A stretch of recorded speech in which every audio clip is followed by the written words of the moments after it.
और पुनः आपका स्वागत है हमारे चैनल पे। जैसा कि आज चौथे चरण का चुनाव जो है वो संपन्न हो चुका है और अभी इलेक्शन कमीशन के द्वारा जो है वोटिंग परसेंटेज तो नहीं आई है, लेकिन जो ग्राउंड पे रिपोर्टिंग के बाद जो एक चीज सामने आई है, बहुत सारे पत्रकार ऐसे हैं जो किसी पक्ष और विपक्ष को तर्क न देकर एक कोठरी की पत्रकारिता करते हैं। ऐसे बहुत सारे पत्रकार हैं, नाम न लूं तो ही बेटर है। ऐसे तो हमें भी बहुत कुछ बोला जाता है, मुझे भी, उनके सामने तो मैं अभी बहुत छोटा बच्चा हूं। तो एक उनके द्वारा एक अलग माहौल बनाया गया है कि ज्यादा वोटिंग जहां हुई है वहां पे एगेंस्ट गिर रहा है या किसके पक्ष में गिर रहा है या फिर किसको फायदा हो रहा है। देखिए, ऐसा कुछ नहीं है, ये सब गलत बातें हैं। लखीमपुर की बात मैं बताता हूं। अजय मिश्रा टेनी, अजय कुमार टेनी, अजय मिश्रा टेनी, अजय मिश्रा बोला जाए, उनके पुत्र जो आशीष मिश्रा जी जो अभी जेल से आए हैं छूटकर कुछ दिन पहले, ऐसा बहुत सारे न्यूज में मैंने देखा या रीड किया पेपर पढ़ा मैंने, तो उसमें ऐसा लिखा गया है कि किसान जो हैं वो बहुत आक्रोशित है, नुकसान हो रहा है। ग्राउंड पे सच्चाई ये है कि कोई नुकसान नहीं हो रहा है। इसका एग्रेसिव वोटिंग हुई है, ब्राह्मण समाज ने एकजुट होकर वोटिंग की है।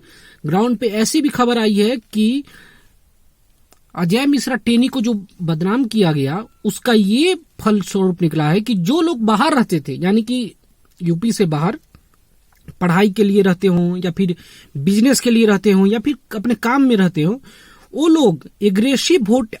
लोग वोटिंग करने के लिए अपनी जगह से वापस यहाँ पर आए हैं यूपी में और लगातार वोटिंग कर रहे हैं। वो इस कारण ये वोटिंग एग्रेसिव दिखाई जा रही है, ये वोटिंग प्रतिशत बढ़ गया है। तो आप समझ सकते हैं कि ग्राउंड रियलिटी क्या है। ऐसा कहा जाता है कि जो मीडिया है या फिर जो विश्लेषक हैं वो कहते हैं कि एग्रेसिव वोटिंग जो होता है वो स्टार्टिंग में मुस्लिम और यादव करते हैं। ऐसा बिल्कुल नहीं है। ये ऐसा बहुत सारी जगह है यहाँ जहां आज वोटिंग है। यहाँ पे ब्राह्मण बहुल इलाके हैं बहुत सारे, यहाँ पर मुस्लिम और यादवों की संख्या ऐसा बहुत ज्यादा जगहों पे नहीं है। तो इसलिए ये कहना गलत होगा कि किसी ने एग्रेसिव वोटिंग की है। तो सबसे पहले हम बात करेंगे लखीमपुर, उससे पहले आते हैं पीलीभीत में। 4 विधानसभा सीटें हैं पीलीभीत जिले में, 4 में पीलीभीत है, जहां से संजय कुमार गंगवार पिछले बार भी विधायक थे, उसके पहले भी विधायक रह चुके हैं। समाजवादी पार्टी से शैलेंद्र गंगवार लड़ रहे हैं, बीएसपी से अनीस खान मुस्लिम कैंडिडेट है। पीलीभीत सीट पे ऐसा कहा जाता है कि लड़ाई बहुत कांटे की है और यहाँ पे संजय गंगवार और शैलेंद्र गंगवार जो है, दोनों गंगवार के बीच में कुछ मुकाबले जो है वो कांटे की टक्कर है। बीएसपी का वोट जो है वो मेन मुद्दा करेगा और यहाँ से अभी तत्काल जो है वो पीलीभीत से संजय कुमार गंगवार जो लगातार जीतते आ रहे हैं वो इस बार पुनः जीतते हुए नजर आ रहे हैं, ग्राउंड पर मजबूत है वो। उसके बाद बात करेंगे बड़खेरा से स्वामी जो है स्वामीनंद, उनको टिकट दिया है, जबकि एसपी ने, समाजवादी पार्टी ने हेमराज वर्मा को टिकट दिया है। बीएसपी ने यहाँ पे मोहन स्वरूप वर्मा को टिकट दिया है। यहाँ पे ये तीनों जो हैं, यहाँ पे तीनों जो कैंडिडेट हैं वो लड़ाकू हैं, बिल्कुल अपने अपने क्षेत्र में एक बढ़िया जगह रखते हैं। और यहाँ पे बड़खेरा से ऐसा कहा जा रहा है कि बीजेपी पिछड़ती हुई दिख रही है, यहाँ से समाजवादी पार्टी के हेमराज वर्मा जो हैं वो निकल सकते हैं। उसके बाद बात करेंगे पुरानपुर से। यहाँ पे बूथ कैप्चरिंग का भी ऐसा कहा गया कि बूथ कैप्चरिंग हो रही है इस जगह पे, लेकिन ऐसा कुछ नहीं है। बाबू राम पासवान जो है पुनः जीतते हुए नजर आ रहे हैं, पिछले बार भी जीते हुए थे ये, और एक अच्छी मार्जिन से जीतते हुए नजर आ रहे हैं ये सीट से। उसके बाद बात करेंगे बिलासपुर से विवेक वर्मा जो बीजेपी के कैंडिडेट है, यहाँ से जीतते हुए नजर आ रहे हैं। तो ये जो है वो आपको पीलीभीत का मैंने बताया, पीलीभीत का ये आकलन है। उसके बाद बात करेंगे लखीमपुर की। लखीमपुर सीट ऐसा बोला जाता है, लखीमपुर जिले यहाँ पे, जहाँ पे 8 सीटें आती हैं। पिछले बार बीजेपी ने एक पूर्वा जो है एक सीट छोड़ दी जाए तो क्लीन स्वीप कर ली थी। पालिया से बीजेपी के कैंडिडेट जीतते हुए नजर आ रहे हैं।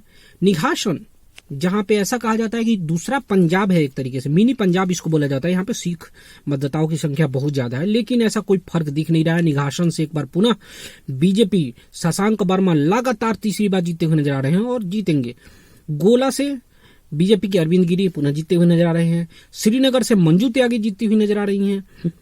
धौरहरा, यहाँ से बीजेपी के लिए जो है कांटे की टक्कर है। विनोद शंकर अवस्थी जो है वो लड़ रहे हैं। यहीं से जो विधायक थे बाला अवस्थी वो बगावत करके चले गए थे बीजेपी से समाजवादी पार्टी में, पुनः समाजवादी पार्टी में वापस आ गए। जब उन्होंने देखा कि स्थिति डामाडोल है इनकी तरफ से, तो वापस चले आए और बोले कि कुछ वोटों के कारण क्यों मैं जाऊं? तो यहाँ पे बीजेपी जो है पिछले बार बहुत कम मार्जिन से जीती हुई थी और इस बार भी वरुण चौधरी जो है समाजवादी पार्टी के जीतते हुए नजर आ रहे हैं। जिले की एक सीट जो है वो धौरहरा जाती हुई दिख रही है समाजवादी पार्टी के खाते में। लखीमपुर से योगेश वर्मा फिर से जीतते हुए नजर आ रहे हैं, आसानी से शहर की सीट है। कास्ता की बात की जाए, कास्ता से सुबोध सोनू जो है वो जीतते हुए नजर आ रहे हैं। यहाँ पे सुनील कुमार लाला जो है वो बहुत अच्छी फाइटिंग दे रहे हैं, लेकिन कोई फर्क नहीं पड़ता है। हाँ, लखीमपुर से एक और बात है, उत्कर्ष वर्मा जो है योगेश वर्मा के अगेंस्ट में लड़ रहे हैं, अच्छी फाइट दे रहे हैं, लेकिन जो गैप है वो भरते हुए बिल्कुल दिख नहीं रहे हैं। उसके बाद बात करेंगे अपन मोहम्मदी की। मोहम्मदी सीट जो है लोकेंद्र प्रताप सिंह की सीट है ये, और दाऊद अहमद जो हैं पिछले बार बीएसपी से थे, इस बार दाऊद अहमद दो मुस्लिम कैंडिडेट इस सीट से लड़ रहे हैं, जिसके कारण थोड़ी सी वोट की जो विभाजन है वो होती हुई दिख रही है और यहाँ से लोकेंद्र प्रताप सिंह बीजेपी के निकलते हुए जीत लग रहे हैं। तो 7 सीट लखीमपुर की जो है वो जीतती हुई नजर आ रही है बीजेपी। अब बात करेंगे अपन सीतापुर की। सीतापुर में 9 विधानसभा सीटें आती है और यहाँ जो स्थिति है वो थोड़ी सी गड़बड़ है, यानी कि लखीमपुर की जो स्थिति है वो बीजेपी के लिए थोड़ा परफेक्ट नहीं दिख रहा है, क्योंकि यहाँ पे पिछले बार भी है जो है बीजेपी ने 6 सीटें जीती हुई थी। इस बार बीजेपी के जो सीतापुर के मेन विधायक हैं, सीतापुर सदर के राकेश राठौर, वो बीजेपी की जो है वो पार्टी छोड़कर चले गए। उनके साथ साथ दो विधायक और गए थे। तो सीतापुर की स्थिति जो है वो आपको मैं बताता हूँ। सीतापुर जो सदर सीट है, सीतापुर सदर जिसको बोला जाता है, वहां से स्थिति बीजेपी की बहुत खराब दिख रही है। यहां से जीतते हुए नजर नहीं आ रहे हैं सीतापुर से बीजेपी के कैंडिडेट। उसके बाद माहौली की बात की जाए तो माहौली से बीजेपी लड़ाई में थोड़ी पिछड़ती हुई दिख रही है। यहां से बीएसपी के कैंडिडेट जो हैं वो आगे निकलते हुए दिख रहे हैं। उसी तरह बात की जाए तो उसके बाद बात करेंगे अपन सवाटा सीट की। सवेता सीट से बीजेपी एक बार पुनः जीती हुई नजर आ रही है। एक आसान जीत मिलेगी। मिश्रिक से बीजेपी लड़ाई में एक बेहतरीन स्थिति में दिख रही है, जीतती हुई नजर आ रही है। यहाँ पे रामकृष्ण भार्गवा जो थे विधायक थे, पुनः एक बार बीजेपी यहाँ संगठन के बदौलत जीतती हुई नजर आ रही है। एक अच्छी लड़ाई है। सिधौली से बात की जाए, हरगोविंद भार्गवा जो एक ऐसा कहा जाता है कि एक उनका अपना पकड़ है, क्षेत्र पर एक अपना पकड़ बनाकर रखते हैं वो, और उस पकड़ को वो बरकरार रखते हुए दिख रहे हैं सिधौली से। महमूदाबाद यहाँ से नरेंद्र सिंह वर्मा पिछले बार चुनाव जीते हुए थे, बहुत कम वोटों से जीते हुए थे बीजेपी के, और एक बार पुनः जीतते हुए नजर आ रहे हैं। ये नरेंद्र सिंह वर्मा वही है जो पहले बीजेपी में रह चुके हैं, जीतते हुए। ये उनका गढ़ माना जाता है एक तरीके से जो है, और ये एक बार पुनः जीतते हुए नजर आ रहे हैं। सिधौली की मैंने बात की, सुरक्षित सीट है। सिधौली में जो थे हरगोविंद भार्गवा, वो बीएसपी से जीते हुए थे और वो चले गए थे समाजवादी पार्टी में, और इस बार पुनः वो समाजवादी पार्टी से जीतते हुए नजर आ रहे हैं। उसके बाद बात करेंगे अपन बिस्वान से। महेंद्र सिंह बीजेपी के कैंडिडेट पिछले बार जीते हुए थे। अफजल कशूर को हराया था उन्होंने समाजवादी पार्टी के, एक बार पुनः उस सीट से बीजेपी जीतती हुई नजर आ रही है। उसके बाद लाहौरपुर से बात की जाए, सुनील वर्मा पिछले बार जीते हुए थे, इस बार सुनील वर्मा हारते हुए दिख रहे हैं। यहाँ स्थिति उनकी ठीक नहीं है। हर गांव की बात की जाए, सुरक्षित सीट है, सुरेश राही की सीट है। सुरेश राही एक बार पुनः इस सीट से जीते हुए नजर आ रहे हैं। बिल्कुल कांटे की टक्कर है। पिछले बार भी वो 4000, 5000 के अप्रॉक्स वोट से जीते थे, इस बार भी 5000 वोट के आसपास ही जीते हुए नजर आ रहे हैं। लड़ाई जो है कांटे की है। उसके बाद हम बात करेंगे आपको हरदोई की। हरदोई विधानसभा सीट जो है, हरदोई जिले में जो है 8 विधानसभा सीटें आती है।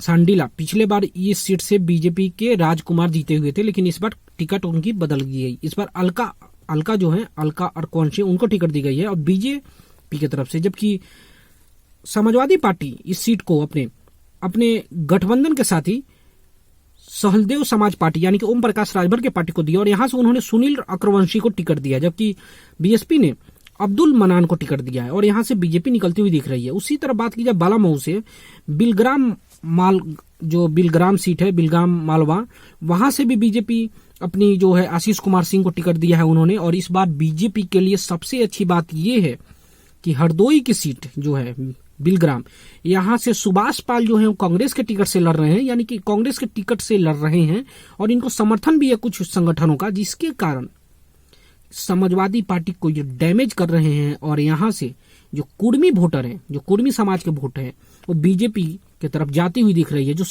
कहा जा रहा था कि नाराज है बीजेपी से, और यहाँ पे उसका फायदा दिख रहा है इनको। आशीष कुमार सिंह जीतते हुए नजर आ रहे हैं। बालामऊ की सीट बोला जाए तो वहां से रामपाल वर्मा पुनः जीतते हुए नजर आ रहे हैं बीजेपी के। यहाँ से समाजवादी पार्टी ने रामबली वर्मा को टिकट दिया है। उसके बाद बात की जाए शाहदाबाद से, तो यहाँ से रजनी तिवारी पहले भी जीती हुई थी, इस बार पुनः जीती हुई नजर आ रही है। पुरानी संगठन की महिला है, बहुत काम किया है बीजेपी के लिए इन्होंने। उसी तरह सवाईजपुर की बात की जाए तो कुंवर महेंद्र प्रताप बीजेपी के हैं, जीतते हुए नजर आ रहे हैं। यहाँ से जो एक पदम राज यादव हैं, कुछ करके नाम है उनका, पदम कुमार यादव या पदम सिंह यादव या पदम राज यादव हैं, समाजवादी पार्टी के कैंडिडेट। बहुत पुराने खिलाड़ी हैं, बहुत क्षेत्र में बने हुए रहते हैं, पहले भी इलेक्शन लड़े हैं वो। उनकी लड़ाई है कुंवर महेंद्र प्रताप से और इस बार बीजेपी यहां से जीतती हुई फिर से नजर आ रही है। उसके बाद हरदोई से बात की जाए, नरेश अग्रवाल के बेटे नितिन अग्रवाल यहां से हैं। ऐसा कहा जाता है पूरे हरदोई में नरेश अग्रवाल का सिक्का चलता है और नरेश अग्रवाल जो है उनके जो बेटे हैं नितिन अग्रवाल एक बार पुनः जीतते हुए नजर आ रहे हैं इस सीट से। और यहाँ पे समाजवादी पार्टी ने अनिल वर्मा को टिकट दिया है नितिन अग्रवाल के खिलाफ और नितिन अग्रवाल पुनः जीतते हुए नजर आ रहे हैं। गोपामऊ से बात की जाए तो गोपामऊ से श्याम प्रकाश बीजेपी के हैं। राजेश्वरी जो है वो समाजवादी पार्टी से हैं, पिछले बार बीएसपी से थी वो। सर्वेश कुमार जो है वो बीएसपी से हैं और इंडियन नेशनल कांग्रेस से सुनीता देवी हैं। लेकिन यहाँ पे बीजेपी और समाजवादी पार्टी में लड़ाई है और गोपामऊ की सीट बोला जा रहा है कि समाजवादी पार्टी के खाते में जाएगी। इसी तरह बात की जाए आपको उन्नाव जिले की, उन्नाव जिले की 6 विधानसभा सीटें हैं। उन्नाव जिले के बारे में ऐसा कहा गया कि बहुत सारी बातों को ऊपर नीचे की गई, कहा गया कि यहाँ पे बीजेपी हार सकती है, द्वंद्व की लड़ाई चल रही है, संगठन के अंदर ही लड़ाई चल रही है। ऐसा कुछ नहीं है।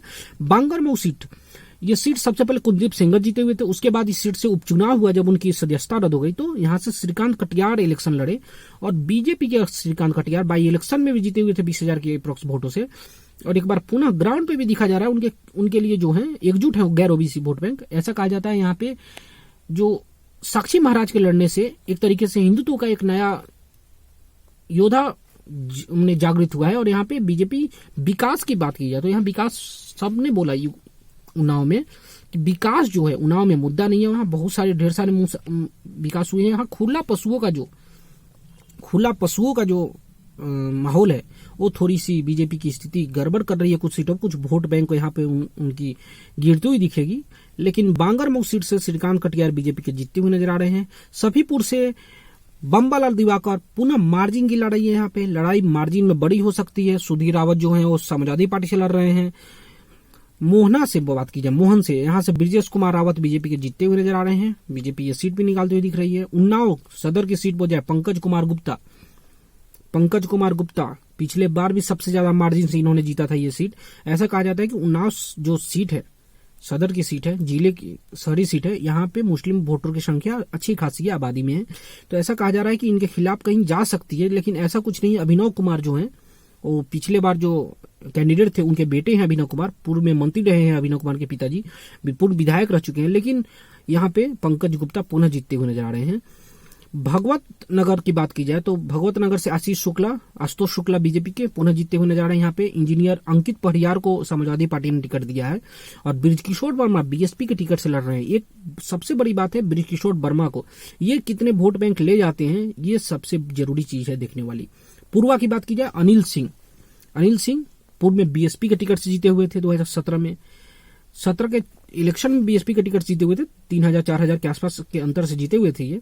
उसके बाद ये पाला बदलकर बीजेपी में चले गए। शुरू से महाराज की ये नारा जपते थे, इन्हें बीजेपी ने फिर से अपने जगह पे उतारा है अनिल उनको। और यहाँ से उदय यादव कोई करके नाम है उनको समाजवादी पार्टी ने टिकट दिया है यहाँ से पूर्वा से। और वो लड़ाई में कांटे की है, बहुत कांटे की टक्कर है, 50-50 है। अभी इस सीट को कुछ नहीं कह सकता कौन जीतेगा कौन हारेगा। लेकिन पूर्वा में जो एज है वो बीजेपी को दिख रही है।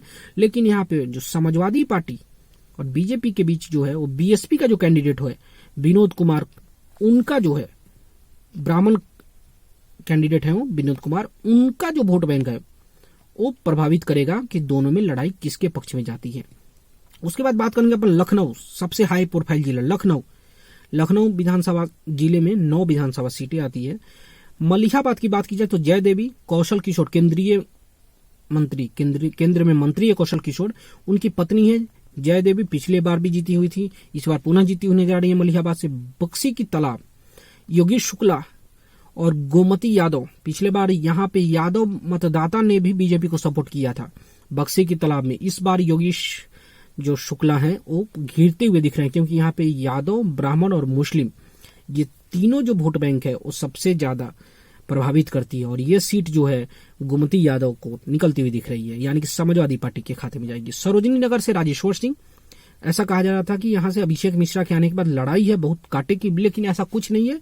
इस सीट से समाजवादी पार्टी के अभिषेक मिश्रा हारते हुए और राजेश्वर सिंह बीजेपी के जीतते हुए नजर आ रहे हैं। यहाँ पे ब्राह्मण, क्षत्रिय, राजपूत और यादव वोट बैंक जो है वो साथ साथ मुस्लिम वोट बैंक भी एक अधिक भूमिका निभाते हैं जीत हार में। तो यहाँ से राजेश्वर सिंह जीतते हुए नजर आ रहे हैं सरोजिनी नगर से। लखनऊ वेस्ट की बात की जाए तो यहाँ से अनुज श्रीवास्तव जो है, सुरेश श्रीवास्तव इसके पहले लगातार विधायक हुआ करते थे। इस बार उनके देहांत के बाद, कोविड के कारण उनके देहांत हो गई, अनुज श्रीवास्तव लड़ रहे हैं यहाँ से। अंजनी श्रीवास्तव, बीजेपी ने यहाँ से, समाजवादी पार्टी ने यहाँ से अरमान को उतारा है, टिकट दिया है। ये अरमान वही है जो पिछले बार बीएसपी के टिकट से इलेक्शन लड़े हुए थे और इस बार पुनः बीजेपी कांटे की टक्कर में यह सीट लखनऊ वेस्ट निकालते हुए दिख रही है। मलिहाबाद की सीट बीजेपी निकालेगी, बक्सी तालाब की सीट समाजवादी पार्टी के खाते में जा रही है, सरोजिनी नगर की सीट बीजेपी के खाते में जा रही है, लखनऊ वेस्ट की सीट बीजेपी के खाते में जाएगी। अब बात करेंगे लखनऊ नॉर्थ की। नीरज बोरा के अगेंस्ट में पूजा शुक्ला को उतारा है समाजवादी पार्टी ने। योगी आदित्यनाथ को ब्लैक झंडा यानी काला झंडा दिखाकर विरोध करने किया था इन्होंने, और डिम्पल यादव के कहने पर ऐसा कहा जाता है इन्हें टिकट मिला है। और यहां से लड़ाई में नीरज बोरा पुनः आगे दिख रहे हैं और जीतते हुए नजर आ रहे हैं। लखनऊ ईस्ट की सीट कही जाए तो आशुतोष टंडन जो है बीजेपी का गढ़ रहा है यह सीट शुरू से ही, इसीलिए यह सीट बीजेपी आसानी से जीतती हुई नजर आ रही है। लखनऊ कैंट की बात की जाए तो यहां से भी रजनीश गुप्ता, बीजेपी ने यहां से उनको टिकट दिया है, जबकि रविदास मेहरोत्रा जो है वो समाजवादी पार्टी के टिकट से लड़ रहे हैं। पिछले बार बहुत कम मार्जिन से ब्रजेश पाठक से 4000 के आसपास के मार्जिन से ये चुनाव हारे थे। इस बार जो है इनकी चुनाव निकलती हुई दिख रही है। रविदास मेहरोत्रा हो सकता है ये सीट निकाल ले, तो ये दूसरी सीट है जो समाजवादी पार्टी इस जिले की जो निकालती हुई दिख रही है। उसके बाद बात करेंगे मोहनलालगंज की। मोहनलालगंज से बीजेपी ने अमरेश कुमार को टिकट दिया, जबकि सुशीला सरोज को समाजवादी पार्टी ने टिकट दिया। सुशीला सरोज शुरू में इन्होंने इलेक्शन लड़ने से मना कर दिया था, बोली कि मैं नहीं लड़ूंगा, पूर्व सांसद रह चुकी हैं, लेकिन उन्होंने फिर से लड़ी। और मोहनलालगंज से ऐसा कहा जा रहा है कि इस बार सुशीला सरोज विधानसभा पहुंच सकती हैं। उसके बाद बात करेंगे लखनऊ कैंट की। ब्रजेश पाठक लड़ रहे हैं, सीट चेंज किया इन्होंने। ब्रजेश पाठक लखनऊ सेंट्रल से लखनऊ कैंट आए हैं। लखनऊ कैंट से बीजेपी के ब्रजेश पाठक पुनः जीतते हुए नजर आ रहे हैं और 9 सीटों में 6-3 का रेशियो लग रहा है, ऐसा होगा। मैं पूरा आपको डिक्लेयर नहीं कर रहा हूं, लेकिन एक अनुमान जो है यही लग रहा है कि इस सीट से ये निकलते हुए दिखेंगे। उसके बाद हम बात करेंगे रायबरेली की एक सीट है बांसवाड़ा की। यहां से अपना दल को टिकट दिया है बीजेपी ने, इन्होंने गठबंधन में ये सीट दे दिया। और यहां से लक्ष्मीकांत रावत को अपना दल ने उतारा है, जबकि श्याम सुंदर भारती को समाजवादी पार्टी में उतारा है। इंडियन नेशनल कांग्रेस सुशील पासी को उतारा है, जो पूर्व में भी इलेक्शन लड़ चुके हैं। और आम आदमी पार्टी ने कुछ दीपांकर करके हैं, उनको उतारा है। और ये सीट जो है वो समाजवादी पार्टी के खाते में जाता हुआ दिख रहा है। जो और श्याम सुंदर भंडारी यहाँ पे कांग्रेस जो है अच्छी खासी फाइट दे रही है, बीजेपी भी अच्छी खासी फाइट में है। उसके बाद बात करेंगे अपन रायबरेली की बात कर चुके हैं। अब हम बात करेंगे बांदा की। बांदा में 4 विधानसभा सीटें हैं। बांदा जो है बुंदेलखंड एरिया में पड़ता है। और टिंडवाड़ी सबसे पहली सीट है बीजेपी की। रामकेश जो है निषाद हैं, वो बीजेपी के टिकट से लड़ रहे हैं यहां से, जबकि ब्रजेश प्रजापति जो हैं वो पूर्व में बीजेपी के विधायक रह चुके हैं, वो लड़ रहे हैं समाजवादी पार्टी के टिकट से। और टिंडवाड़ी से कहा जा रहा है बीजेपी ये सीट निकालते हुए दिख रही है। जयराम सिंह जो है वो लड़ रहे हैं बीएसपी के टिकट से।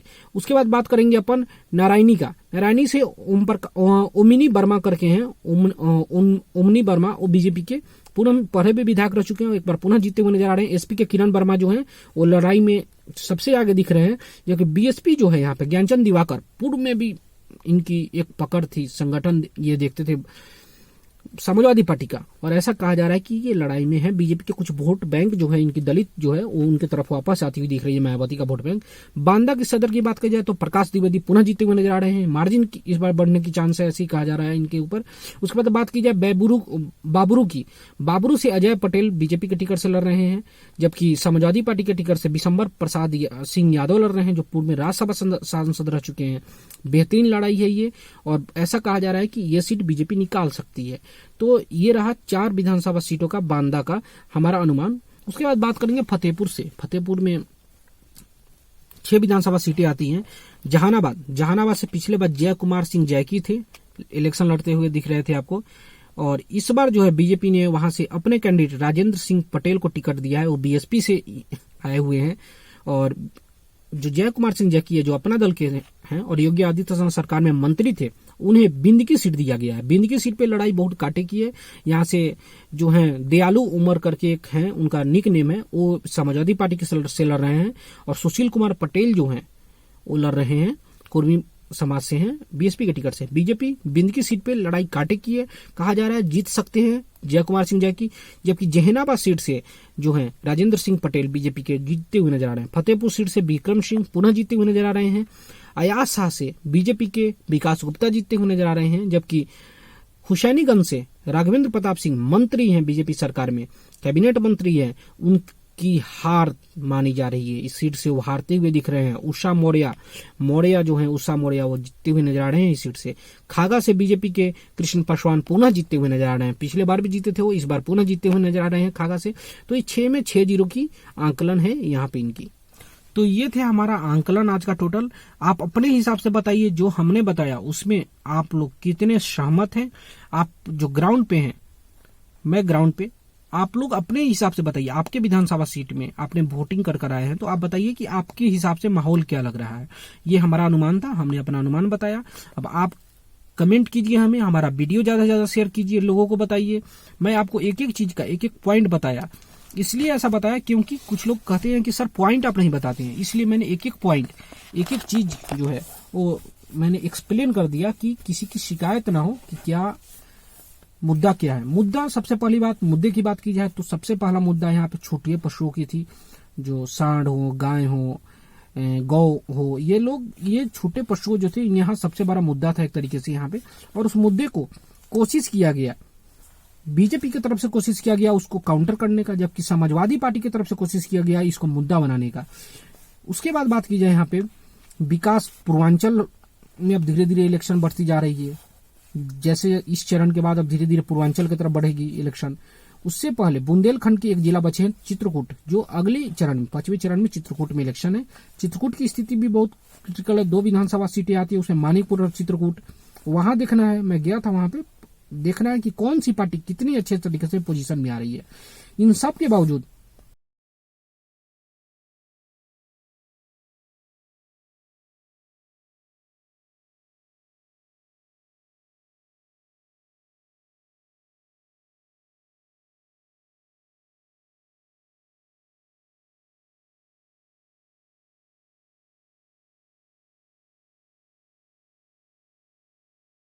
अब इतनी नौकरी नहीं है तो कहां से मिलेगी।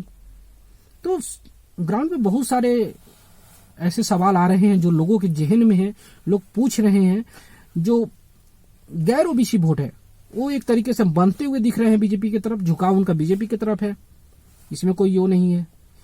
अजय कुमार टेनी का जो यहाँ मुद्दा था इस लखीमपुर खेड़ी में, वो पूरी तरीके से जमीन पर बिल्कुल नहीं दिख रहा है। ऐसा जैसे माहौल बनाया गया कि लखीमपुर खेड़ी में एक मुद्दा है, ये बिल्कुल मुद्दा नहीं है। निघासन जो विधानसभा सीट है, मैंने बताया ना, निघासन सीट जहां से शशांक वर्मा लड़ रहे हैं, निघासन सीट से जहां मिनी पंजाब कहा जाता है उसको, वहां पे सिख मतदाताओं, सिख भाइयों की संख्या बहुत ज्यादा है। तो ऐसा कहा जा रहा था कि वहां पे बहुत ज्यादा एग्रेसिव है लोग, लेकिन ऐसा बिल्कुल नहीं है। वोटिंग है, सरकार अपना काम कर रही है, कानून अपना काम करेगी। तो ऐसे मुद्दे हैं, लोग ऐसा बोल रहे हैं कि कानून, हमें इंसाफ चाहिए। तो सबके अपने अपने मुद्दे हैं। आप हमारा चैनल सब्सक्राइब करें। मैं आपको अगले चरण के 5वें चरण का जो है छोटा सा अनुमान बताऊंगा, क्योंकि इलेक्शन कमीशन के द्वारा मना है। हाँ, अपना पॉइंट ऑफ व्यू रखना ये मना नहीं है इलेक्शन कमीशन के द्वारा, ये सब लोग करते हैं, इसलिए हमने भी कर दिया अपने तरफ से।